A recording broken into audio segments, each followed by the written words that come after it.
नमस्कार साथियों, आज हम इस वीडियो के माध्यम से जानेंगे दर्शन और शिक्षा के बारे में। जो साथी बीएड फर्स्ट ईयर में हैं उनके लिए यह काफ़ी महत्वपूर्ण वीडियो होने वाली है। जो साथी पहली बार वीडियो के माध्यम से चैनल पर आए हैं उन लोगों से मेरी गुजारिश है कि चैनल को ज़रूर सब्सक्राइब करें। तो इसी के साथ चलिए वीडियो को शुरू करते हैं। वीडियो का टॉपिक इस प्रकार है कि दर्शन और शिक्षा दोनों एक ही सिक्के के दो पहलू हैं, इस कथन को स्पष्ट कीजिए। प्रश्न एक बार पुनः, दर्शन और शिक्षा दोनों एक ही सिक्के के दो पहलू हैं, इस कथन को स्पष्ट कीजिए। या हम इसे इस प्रकार भी कह सकते हैं कि दर्शन और शिक्षा से आप क्या समझते हैं। ठीक है, तो चलिए इसके उत्तर को देखते हैं। सबसे पहले हम बात करेंगे दर्शन के बारे में। दर्शन के बारे में। दर्शन क्या कहता है? दर्शन किसी भी व्यक्ति के सोचने, समझने और देखने का नज़रिया कैसा है, यही दर्शन कहलाता है। यानी कोई व्यक्ति है वह कैसा सोचता है, किस प्रकार चीज़ों को समझता है और कैसे वो देखता है, उसका यही सब करने का नज़रिया दर्शन कहलाता है। ठीक है, दर्शन दो शब्दों से मिलकर बना है, फिलोधन सोफिया, यानी फिलोसफी, फिलोधन सोफिया, लव प्लस विजडम, है ना। इसके बाद ज्ञान और सत्य की खोज करना तथा उसके वास्तविक रूप को समझने की कला को दर्शन कहते हैं। यानी किसी व्यक्ति के लिए चोरी करना बुरा है, लेकिन किसी व्यक्ति के लिए चोरी करना अच्छा है, यही दर्शन कहलाता है। कहने का मतलब यह है कि कोई अगर अच्छा भला व्यक्ति है, अगर वह चोरी करेगा तो उसकी नज़र में वह चोरी करना जो है बुरा होगा, चोरी करना उसके लिए पाप होगा। लेकिन वहीं उसकी जगह पर अगर कोई चोर चोरी करता है तो उसके लिए क्या होगा? अगर चोर चोरी करेगा तो उसकी नज़र में चोरी जो है अच्छा होगा, क्योंकि उसका उससे पेट पलता है, इसलिए उससे रोजी रोटी चलती है। इसलिए चोरी चोर की नज़र में तो अच्छी है, लेकिन एक भले आदमी की नज़र में चोरी जो है बुरी है, इसलिए, है ना। क्योंकि यही उसके सोचने समझने का नज़रिया है दोनों व्यक्तियों का। जैसे गोली मारना, सामान्य व्यक्ति किसी को अगर गोली मार दे तो क्या होगा? बुरा है। लेकिन वही अगर फौजी यानी सैनिक ऐसा करते हैं तो बुरा नहीं है। तो यहाँ पर स्थिति कैसी है, परिस्थिति कैसी है, उसको देखने और सोचने का नज़रिया ही दर्शन कहलाता है।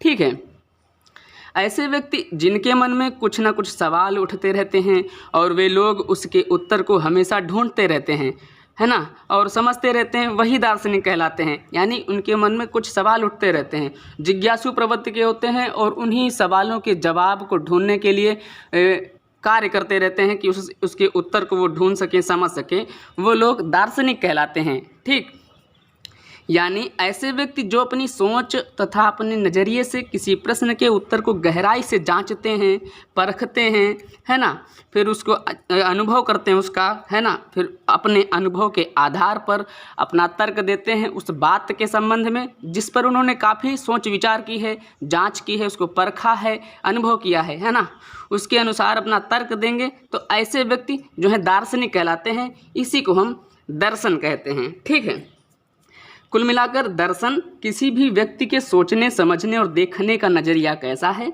यही दर्शन कहलाता है। ठीक, अब आगे बढ़ते हैं। अब बात करते हैं शिक्षा के बारे में।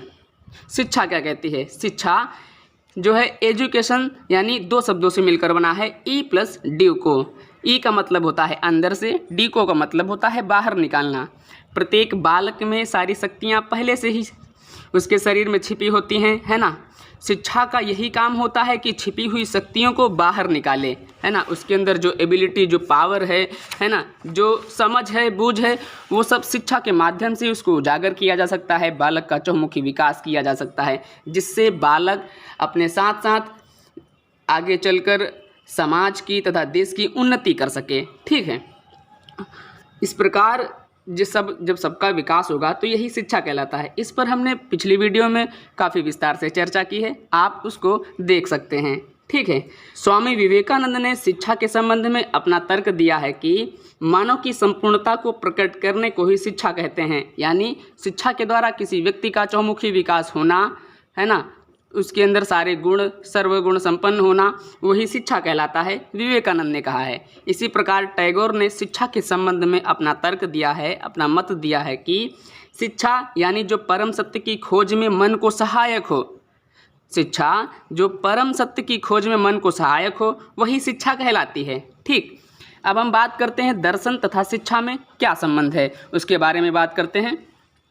तो सबसे पहले हम बात करेंगे दर्शन तथा शिक्षा की जो है अलग अलग व्याख्या करने से यह स्पष्ट हो जाता है कि दोनों का लक्ष्य सत्य की खोज ही है। यानी दर्शन और शिक्षा जो हैं, अगर इनको अलग अलग पढ़ते हैं तो इससे एक बात तो पक्की हो जाती है कि इन दोनों का जो लक्ष्य है वो एक ही है, वो लक्ष्य है सत्य की खोज करना। ठीक, शिक्षा और दर्शन दोनों एक ही सिक्के के दो पहलू हैं, यानी दोनों एक दूसरे पर निर्भर हैं, दोनों एक दूसरे पर निर्भर हैं और कड़ी की भांति जुड़े हुए हैं, मतलब दोनों एक दूसरे के बिना अधूरे हैं। इन दोनों को हम निम्न पॉइंट से स्पष्ट कर सकते हैं।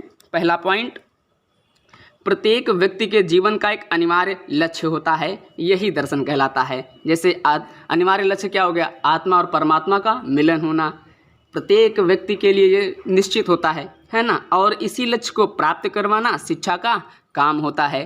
ठीक, दूसरा है दर्शन शिक्षा के विभिन्न अंगों को प्रभावित करता है। ठीक, दर्शन शिक्षा के विभिन्न अंगों को किस प्रकार प्रभावित करेगा, देखो जब व्यक्ति के अंदर सोचने समझने की क्षमता प्रकट होगी, है ना, जब चीज़ों को सोचेगा समझेगा अपने अनुसार से, फिर उसको अनुभव करेगा, तो इससे शिक्षा निश्चित रूप से प्रभावित होगी।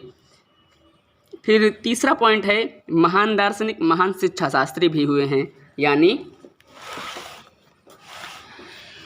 जो हमारे दार्शनिक हैं वो अपनी सोच तथा अपने नज़रिए को बताते हैं और उसी के अनुसार शिक्षा कैसी होनी चाहिए, शिक्षा में बच्चों को क्या क्या सिखाया जाना चाहिए वो भी बताते हैं। इनका भी शिक्षा के क्षेत्र में काफ़ी योगदान है, क्योंकि वो अपने तरीके से सोचते हैं कि एक बच्चा जो है कितने मतलब छोटे स्तर से वो सोचेगा, बिल्कुल नीचे लेवल से सोचेगा, वो अपने सूझबूझ अपने ज्ञान के बल पर ऐसा मतलब ज्ञान के बल पर उस चीज़ की समझ विकसित करते हैं अपने अंदर, फिर वो बताते हैं कि एक बच्चे के लिए क्या ज़रूरी है क्या नहीं।